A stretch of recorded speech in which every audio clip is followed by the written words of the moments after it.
Hey guys, Brian here for Better Chess Training. And in today's game, I'm going to be playing a 15-minute game on Lee chess. And what I'm going to try to do today is make my explanations very accessible for beginning and newer players so that you can understand the ideas behind my strategy and tactics. So check that out. Hey guys, Brian here. And what we're going to do today is I'm playing a 15-minute game with 10-second increment here on Lee chess. And I'm going to try to explain my moves.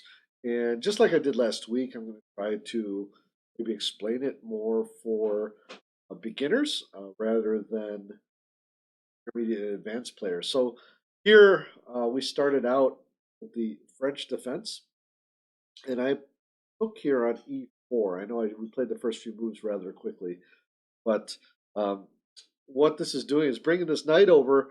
And in this particular defense, like beginners should know, you want to develop your pieces. And with the French defense, you are not necessarily confronting white right away, but instead you are counterattacking. And here, this particular move is a little different than usual. Normally, white will develop a piece. So what I want to do is just double check and see if there's anything special about that I want to try to take advantage of. And I don't necessarily see anything. Whenever we always want to consider what he can do if he advances this pawn, but I think I can just take it, and he can take back with either the queen or with the pawn, and then he would have an isolated pawn here. So I'm going to actually develop my knight here, which is the normal thing to do. Then if he exchanges, this knight will go there instead. So let's do that. And there's a few things that can happen here. Well, let's just see what happens.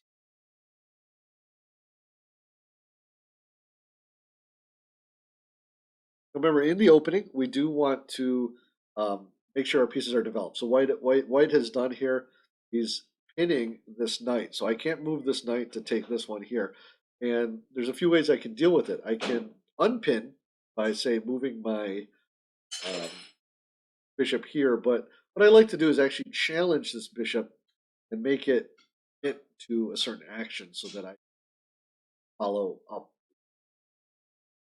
Okay, so he's going to take back with the knight, putting my king in check, and I'm going to take back with this knight here, like so. Now he has a choice to make. He can either move back here, he can take my knight, or he can move back, say, back here. Now he has to be careful because one of my potential moves here is to play this move, bishop to b4 check. And actually, the reason why it is dangerous here as opposed to in other spots is that normally this pawn has not moved to c4. I'm going to go ahead and do this, and now this is going to force the white king to move out of the way here. And he has to move to e2, otherwise he's going to lose his queen. A little bit of an unpleasant move for him.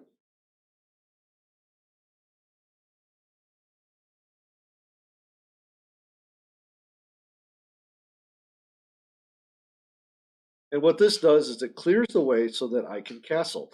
And now you see that his king is stuck in the center. I don't think I can do anything immediately, and it's probably best. I'm thinking it's probably best for me. I'm just going to go ahead and castle here because otherwise he might be able to counterattack with check of his own right here. So I'm going to castle. And now what I'm going to want to do over the next few moves is um, get this piece developed as well as make sure this guy's safe. Now, this is interesting because what my opponent has just done here is that he's trapped his bishop. But it is on the side where my king is. So it's sort of a kind of a double-edged type of situation because I can trap it and win material. So in terms of point count, where the bishop typically is worth about 3 pawns, I can win a bishop for one of my pawns. But I also have to be careful because then this pawn structure around my king is less safe. So let's take a look. If I play g5, and he takes, I take back with the h pawn. Now, what he might want to try to do is try to open up lines with h4, but then I think I could just play g4 and keep this whole side closed. The other thing is if I play g4, you might try something like queen to c1, which would um, threaten the h6 pawn if I take here on g4. Now, I don't need to do it right away, though. In fact, might be able to do something like, at that point, knight to e4, for example, counterattack. So after g4, queen to c1, attacking this way. I can even play something simple like knight to h7 to protect this even more. Maybe bring my queen over because this guy's still going to be trapped. Or you can even play something like king h7, protecting the h6 pawn. But then at that point, the only problem there is that then he can take with the bishop and win 2 pawns for a bishop. But I think I have enough evidence that this will be fairly safe overall. Okay, so here he just lost a bishop, and now, like I said, he is pushing this h pawn. I'm not going to open up this file, and instead I'm going to just push it to g4. I don't need too much time to think about that. So already this position is winning. My opponent has made a couple mistakes, and it's okay if he keeps pushing this. But now I need to come up with a plan. So I've won some material in my pieces. As you can see, there's a little bit of a jumble here. So I want to find something something concrete to do to try to take advantage of this situation. He might be developing his bishop over here, for example. Just trying to find some way to develop that would be effective. One thought I had was just playing e5 right away, and then if he takes, move my queen over, say, to e7, pinning this pawn so it can't take my knight, but then trying to attack that way. My opponent might then play something like queen to d4, protecting this pawn. Might even play f4, protecting the pawn. But if he does f4, I actually think that's okay as well. I might be able to take on Passant, but then he takes back with the knight, and now he's starting to develop. So I do have to be careful about that, although it does free my bishop here too. So I think e5 might be good. Let me just look at some other options. C5 might be good as well, forcing him to do something here. The idea is to open the lines for my other pieces and get rid of the central. I actually like c5. Well, the problem with c5 is then if he plays this, it's not quite as effective. So let's try e5. A little more challenging than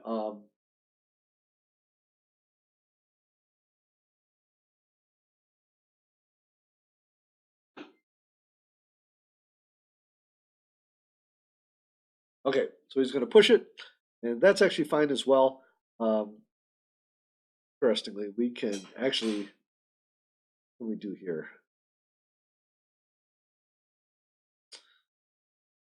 Well, I can actually develop my bishop now if I wanted to, and maybe even blockade these pawns here. So let's see, how do I want to continue? And again, because this is kind of an unusual formation, a little bit trickier to find out how to proceed with the attack. Thinking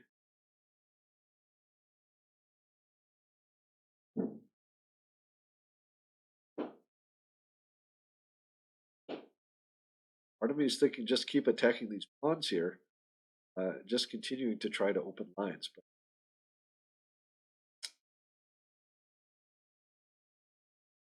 one idea is bishop to f5. one idea is to play c6, but then if he takes on c6, um,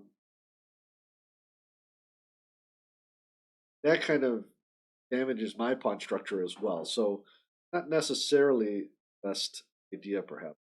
But one idea that might be nice is something like b b6 with this idea of developing this bishop here, especially since he put the pawn right here and it's going to block his bishop doing anything. So let's try that. Now, if I had more time, I would try to look forward a little bit and see what the consequences are. But in this case, I think we're okay. So here, my opponent is playing f3. Now, I don't think I want to take it because then it helps him to develop his knight. Instead, I think I should just develop my bishop here and start to continue to try to take advantage of that. Because if he takes here on g4, then I can just take back with the knight, or the bishop at 2 would be pretty advantageous. In fact, I would take back with the bishop with check, skewering his king and queen, and if he tries to block with the knight, I play e4. So actually, what that would mean, I couldn't develop here. But I think, what can I do that's useful instead? I'm going to wait. Can I force this right away with pawn takes f3, and of course, if king takes f3, that would be bad. But if knight takes f3, bishop to g5 right away, or bishop to g4 right away, pinning this knight and threatening e4, I think that might be very strong. And then if he tries to move his king out of the way, it's pinning the pawn to the knight. So actually, maybe taking on f3 is the way to go here. Well, let's go for it. I'm lower on time, and I think I see the bishop will be protected. Okay, I'm going to pin this knight here. So here's the threat. Okay, he's going to keep pushing here. This is actually okay for me because if he ever checks me here, I just move my king over to h8. I think I'm all protected.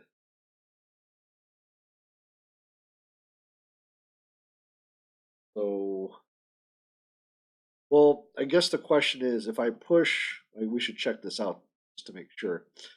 If I push e4, is that going to allow something like queen here, now threatening this way? Still think I'm okay because this queen is protecting this knight, and then drop this bishop back as well. So I'm going to go ahead and play it. Okay, so this queen is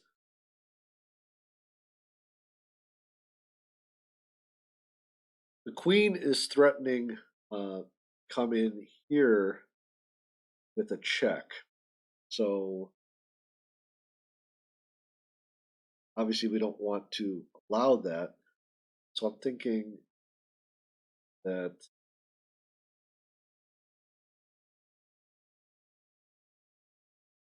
well, actually, I have a forced mating sequence here.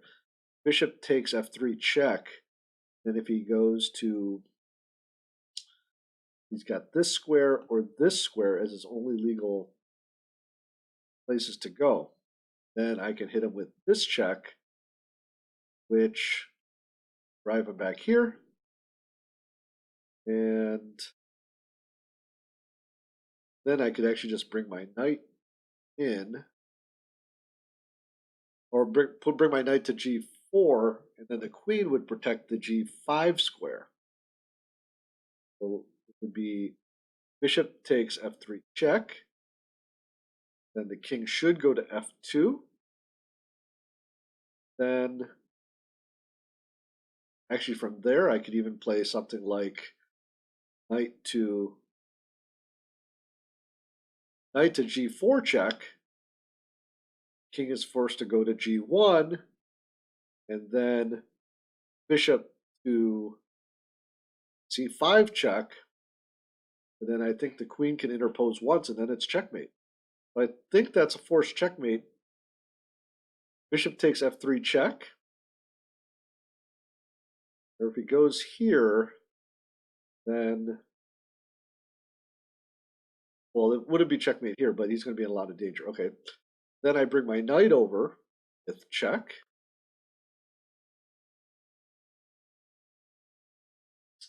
Then I bring my bishop over with check. And I believe this is going to be checkmate, guys. So, okay. Tell him a good game. So, hopefully, you guys found that instructive. That usually, I have to admit, my opponent made a few bad moves there. Actually, what you should do after each of your games is go back over them. So let's go back a little bit and kind of look at some of the key points of the game.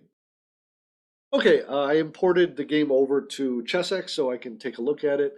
And let's just start from the beginning. We're just going to hit a few key points here because this game was pretty straightforward.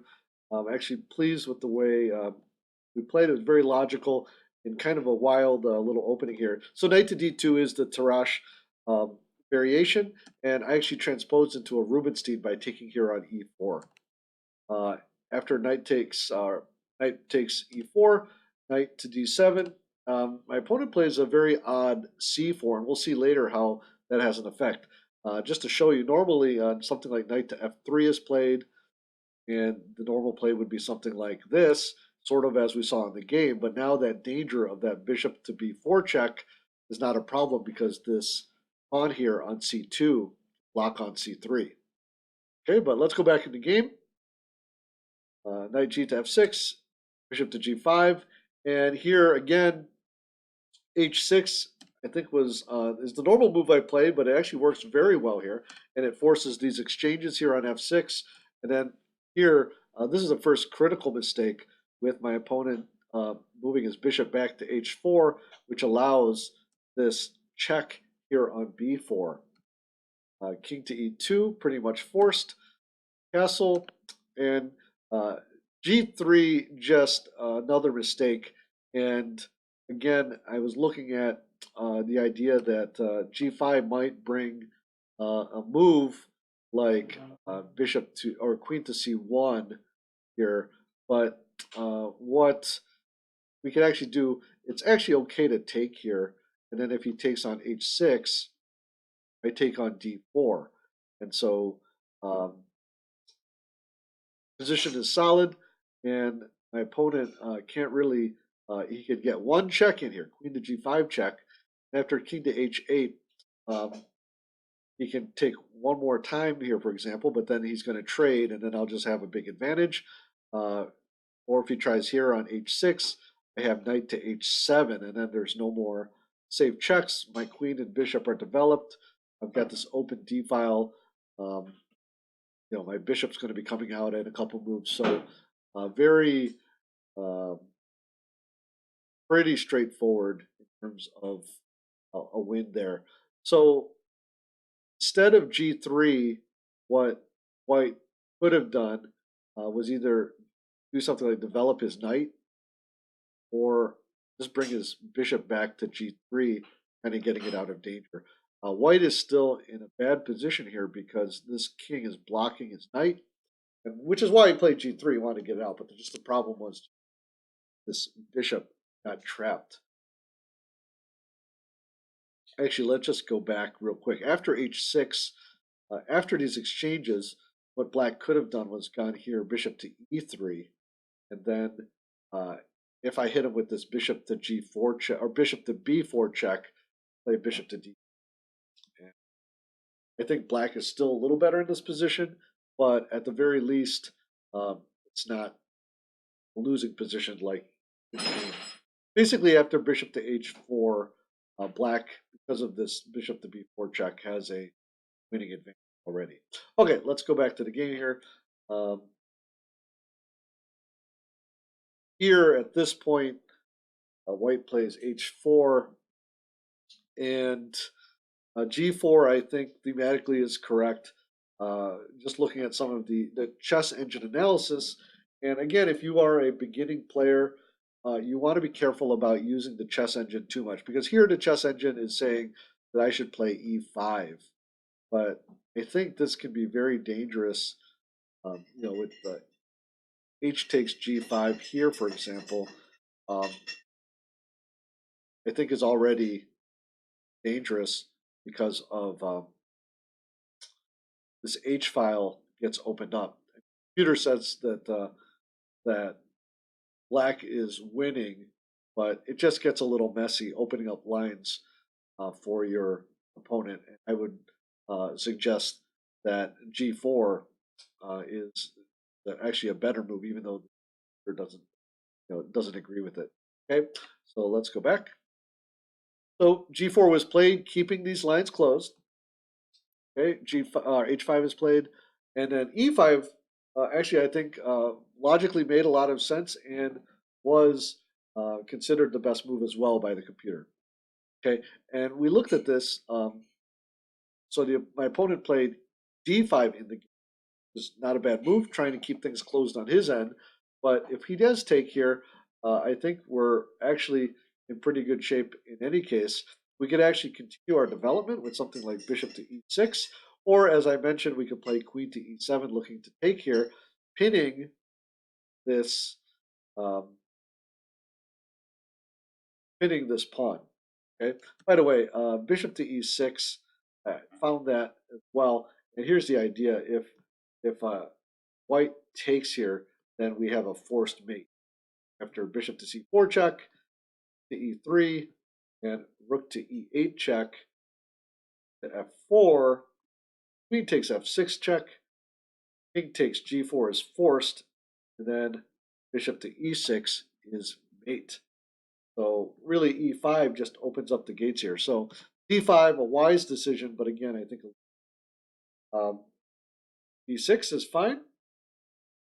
f3 is played, and here, interestingly, f takes or g takes f3 check is good, but instead of bishop to g4 like I played in the game, here suggests I play e4 right away, and then if, for example, something like knight to e5, knight to g4, and for example, if he takes, then we are skewering the king and queen.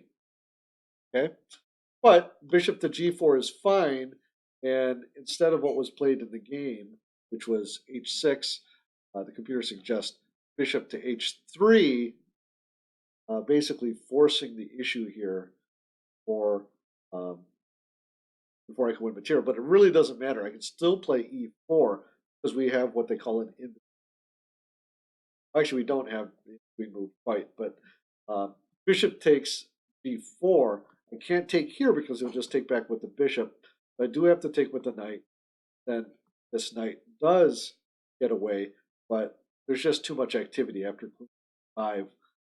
This queen is checking here with a basically a almost a forced checkmate. I think white can get out, but he'll probably lose material. So okay, and so let's get back here.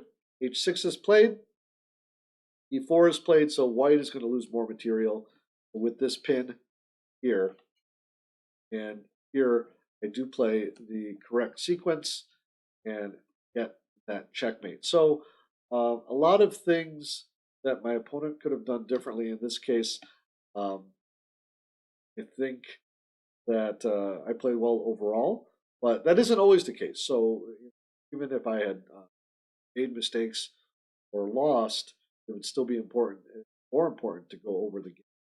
Hey guys, I hope you enjoyed that. That was a fun game to play, and also looking over it a little bit, it was very interesting to see some of the mistakes that my opponent made and how I was able to capitalize on. I was very pleased that most of my moves corresponded with moves according to the chess engine. Like I said, got to be careful about using chess engine analysis, but in this case, as you can see from the game, it was fairly straightforward and fairly forced. So I am a little more trusting of chess engine. So check that out. And patrons, in a couple days, you're going to be able to download the PGN file of this game. You want to consider becoming a patron so you can get access to those PGN files as well as communicate with me through Patreon. Check out the link below. Otherwise, do thank you for watching, and I'll see you next time.